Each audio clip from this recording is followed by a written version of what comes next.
Anyway, the front panel looks good. I really don't see any issues with it cosmetically. It shouldn't be too bad of a job to put back to original. But first, I want to give it a bench check, see how the amp's performing. Then after I do the repair, we'll be able to see the improvements, if any. Greetings from Terry at D-Lab Electronics. In the shop today, I have a blackface Fender Showman in need of unmodding. This amp was actually sent out in the past to have the old famous normal and vibrato channels combined, and when the guy got it back, he said it was pretty much unusable. It was not to his likings. So it's come up here to D-Lab to be put back to stock. Here we go. Topside inspection on the Fender Showman amp. Transformers are original, as well as the tube sockets, so that's a good sign. I've already taken the screws out of the cap cover. Let's see if those have been changed, and they have, and whoever did it did a good job. I don't see any bad connections, and the caps are nice and tight against the board.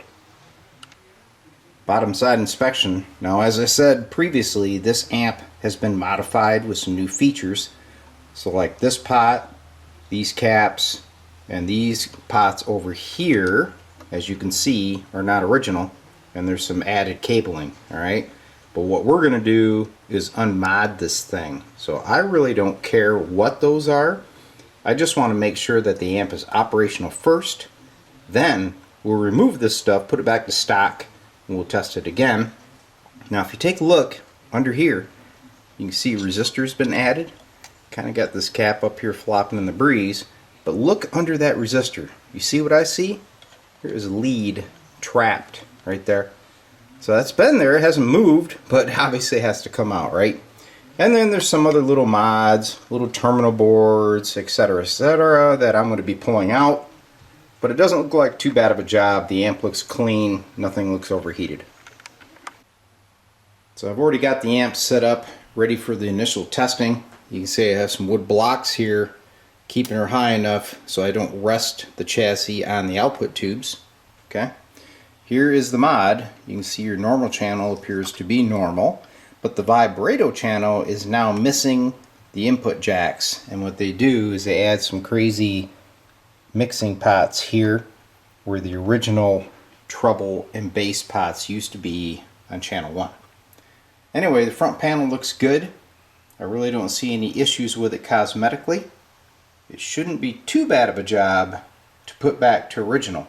But first, I want to give it a bench check, see how the amp's performing. Then after I do the repair, we'll be able to see the improvements, if any. Lights are dimmed, so we can see any smoke or fire coming out of the amp. Really, it's so you can see the trace on the oscilloscope, alright? So I've got my scope set at 50 millivolts per division. And we have a little dummy load resistor off the back of the amp. So I'm pretty much going to flip her on, and we just want to take a look at the noise floor, because that's usually the complaint on these amps, is they're noisy, right? So I got my meteoroid set up across a little current shunt that's down here that somebody installed, so that I can see the current through the output tubes. And obviously if that's too high, that's an indication to shut it off, right? So there's the AC, and now flip hands here. I'm going to turn on the standby, and here comes the current on the output tube. Now remember, I'm only monitoring one tube, but it appears as though the bias is nice and stable. It's not going like a skyrocket, right? It looks good. The tubes you can see are on, and there is a little bit of a blue tinge to them. Pilot light is not working. Let's go over here now. There's the output on the scope. Remember, no signal applied. I'm going to just play with the volume. Okay, you can see a little bit of noise when I'm playing. Now remember, now the volumes are ganged, right? So as I'm doing this one, it actually affects both channels in this case. There she is. So there is a little bit of AC ripple going on as I turn the control up and down. You can see it's trying to amplify the noise. But all in all, not really that bad for a noise floor. I am a little bit concerned about this little ripple. I'll have to check that out. But now let's put in a signal and see what a sine wave looks like, because that really tells me the whole story when it comes to these amps. Now we're using my leader audio generator at about, say, 800-900 hertz going into the amp, and my scope now is set at about 2 volts per division. Okay, so I'm going to bring the volume. Let's look at the sine wave. There she is. Now we're at 5 volts per division. So you can see sine wave looks pretty darn good, nice and symmetrical. So that helps. That rules out a lot of things that I would normally look at on the amp. The inverter appears to be working well, and the preamp section seems to be doing its job. So now it's time to put it back to stock. So you may think, where do I begin on an Un-Mod? Well, first thing you want to do is get some good documentation. Find out what your model number is. You can look up the layouts and schematics on Watts Tube Audio. What I'm going to do first is get these jacks back in. I'm going to remove these crazy dual pots, and I'm going to replace them with these beautiful original Fender pots that I happen to have in stock. I actually have 2 of them, and then here are some Switchcraft 1/4-inch jacks that we're going to reinstall into these positions. After I get that in, then I'll rewire the pots and get these inputs going where they should be going. Then we'll attack the eyelet board. So when you start this process of unmodding equipment, don't be too concerned about how it's originally wired, right? Because number one, I don't have the documentation of what mods have been done, okay?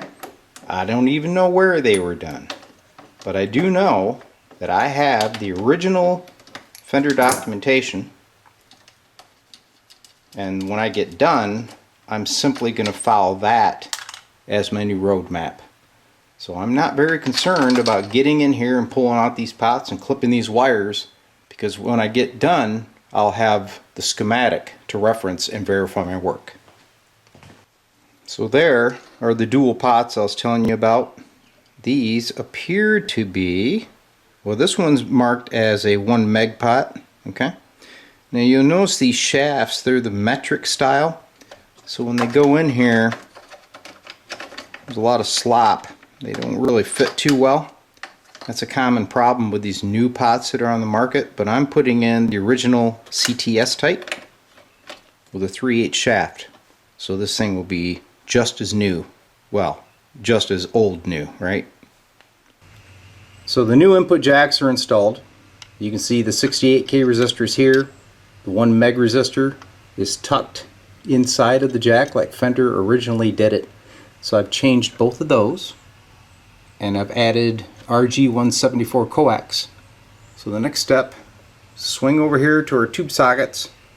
We're going to connect those signal lines. But there's something about this tube socket up here that I want to show you first. Here's V2. If you take a look right there, pin 2, you can see where the old cable used to be connected. So there's a gigantic blob of solder here, right? So if I were to take it with it sitting horizontally and heat that solder, it could actually flow and go into the socket itself and it'd be damaged. So what I do is I tip the amp up vertically, as you can see. You can see the solder glob right there, right? So I take my soldering iron and some solder wick. I'll try not to cover this up. Put the wick on top of the blob, heat it up,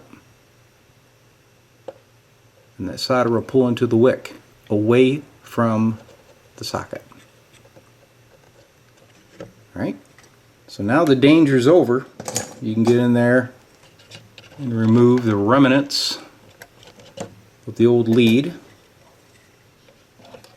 Get your wick back in there. Open the terminal back up, and now we can connect the coax. So I'm still clearing out the normal channel where the tone circuit used to be. There's a lot of different components here. Here's a 450 volt 8 microfarad cap. A lot of little jumpers, okay? A lot of stuff here that was not original. So I'm pretty much going to gut this whole area and rebuild it the way it was per the print. Making good progress on the normal channel. I've got all the caps back in place. Resistors to route the power to V1. I still need to wire up the controls. We'll get to that. But while I was in here in the V1 area, I happened to peek over here at V2. And if you look real close, there's pin 9, 8, and 7. There's a shielded cable that runs this way back to the front from that previous mod that I'm removing. However, if you look real close between 8 and 7, you'll see some little strands, and those are actually strands of wire that didn't make it into that terminal, and they're trying to short over to pin 8. That could be disastrous. So another good reason that we're pulling this mod out. The mod is unmodded. Normal channel is wired back to stock. There's its little 12AX7. Channel 2, I didn't have to interrupt too much of that wiring, but I did have to bring this little blue guy back over so channel 1 would mix in through the two 220Ks rather than those crazy mixing pots on the front of the amp. I replaced the grid coupling caps because if you remember right, there was kind of a matrix of 4 separate ones, so that is back to stock. So it is time now to give this thing another test. Same test as before. I got the shop lights down. There's the scope at 50 millivolts per division. Looking across the old dummy load. Got my meteoroid watching the current to the output tubes. By the way, I did change that light. Notice that was burned out in the previous clip. Give her a little bit of warm-up time. Of course, at this point, there's no high voltage applied, right? Here we go. Let's turn on the old standby Ramus. There's the current to one of the output tubes. So it's good to see. I wonder if those tubes still have that blue look that we saw the first time. Does not appear as though they do. I don't know what I could have changed that would have changed that, but we'll call that good, right? So same deal. Volume's all the way down on both channels. So we're looking at just the noise floor at 50 millivolts per division. Now I'll turn up the volume and see what we get. So that's full blast. You'd expect that. That's cool.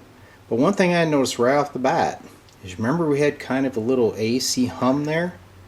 That's gone. Let's try the vibrato channel volume. Here we go.